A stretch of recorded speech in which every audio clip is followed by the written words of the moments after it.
kembali lagi sama gue Bupan. Kali ini Nyong orang ngomong apa?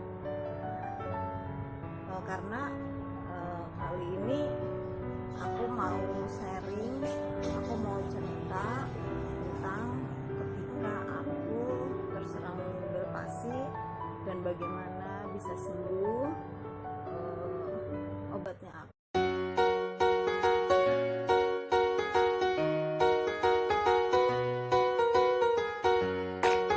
Apa sih itu Bel Pasi gitu?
Anakku yang gede, Kak,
15 tahun sampai 60 tahun gitu kan.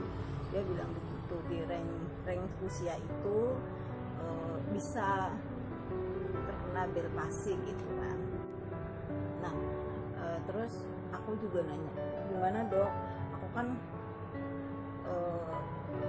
udah jadwal besok melahirkan, bel nggak bisa. Setahu saya kalau kayak gini kan butuh terapi khusus gitu kan, sedangkan saya mau melahirkan, dan pasti saya juga kan kalau habis melahirkan kan harus mengurus anak saya, harus begini harus begitu ini kan, apalagi saya melahirkan sesar. Terus dokternya bilang begini, ibu tenang aja, ibu nggak usah pikirin, saya mau nyenengin ibu dengan bilang bahwa yang diderita ibu itu bel palsi ringan. Jadi saya mau bilang, ibu mau senangnya 1 bulan ibu udah bisa, nggak sampai 1 bulan ibu rutin minum obat, bisa pulih lagi gitu kan, nggak sampai 1 bulan.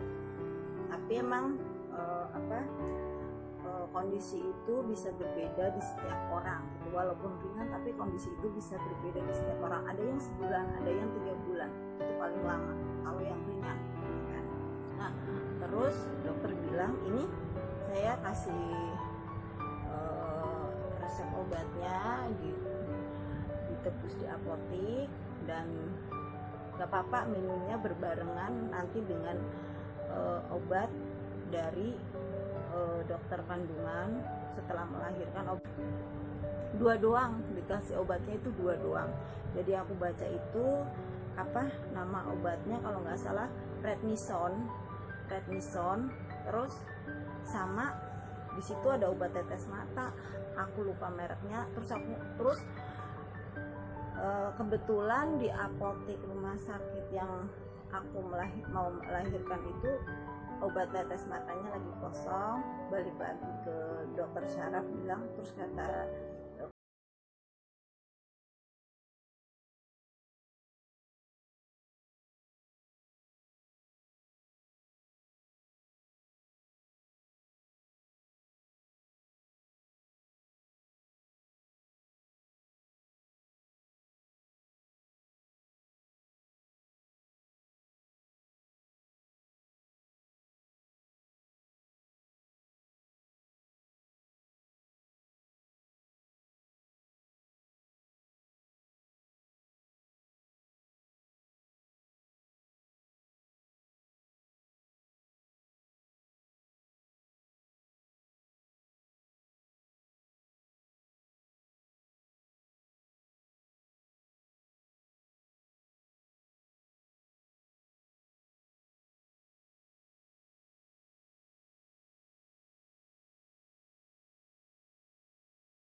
udah melahirkan, udah kembali ke rumah. Dan ya kondisiku ya masih seminggu itu ya masih, maksudnya pas pulang dari rumah sakit 3 hari itu sampai di rumah, seminggu ya masih belum ada perubahan, walaupun udah minum obat emang masih bibirnya begini, matanya. Kalau mata emang setelah aku kan rajin begini tuh mata udah bisa berkedip, cuman bibir, dan masih sulit buat kayak nyedot pakai sedotan. Buat banget nonton channelnya Health Q itu banyak banget membahas tentang bel palsi itu.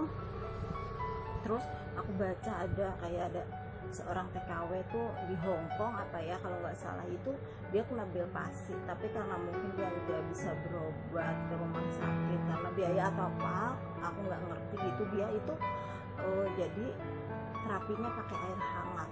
Dia terapinya pakai air hangat, pakai botol, terus dia gini-gini. Nah, aku juga ingat tetanggaku bilang bahwa nanti rajin-rajin pakai air hangat, pakai botol, begini, terus kalau habis dari botol terus dikompres tetanggaku. Nah, aku emang iya, selain aku minum obat, aku kasih tisu kalau enggak sapu tangan, biar nggak begitu panas banget, anget gitu, anget biarpun anget kan nggak panas anget gitu, biar nggak langsung gitu berasa angetnya. Obat gitu gua setiap hari itu konsumsi. Gue juga kan suka nonton channel YouTube-nya Health-View gitu. Nah, di situ kan ada 21 terapi yang bisa dilakukan untuk diri gitu. Dan itu mudah banget gitu, yang kayak cuman kita ini alis terapi kayak gitu, udah ngomongku udah jelas, bibirku udah nggak menyon lagi. Kalau mataku sih udah dalam waktu seminggu pun udah bisa berkedip. Nah, maksudnya yang kelihatan banget kan bagian bibir gitu kan. Alhamdulillah banget gitu. Itu aku minum obat sama yang aku air panas itu gitu, yang aku baca itu, yang pengalamannya TKW itu yang di Hongkong itu gitu kan. Terus tapi iya sih udah normal, tapi ketika aku ketawa gitu atau senyum itu nggak pede sama sekali. Karena apa kan pas mau sehari sebelum melahirkan itu, nah terus kan anakku sekarang udah 4 tahun lebih, ya pokoknya udah 4 tahun lebih, seusia anakku aja kan yang kecil. Nah, tapi walaupun udah sembuh, yang kata udah normal, tetap ada bedanya. Mata, kalau mau dilihat baik-baik, mata kiriku ini mengecil, terus tetap aja senyum udah nggak simetris lagi. Tapi sih alhamdulillah, maksudnya tetap aja kalau kita kena delpasi walaupun udah sembuh tetap ada perbedaan, nggak ada tuh maksudnya.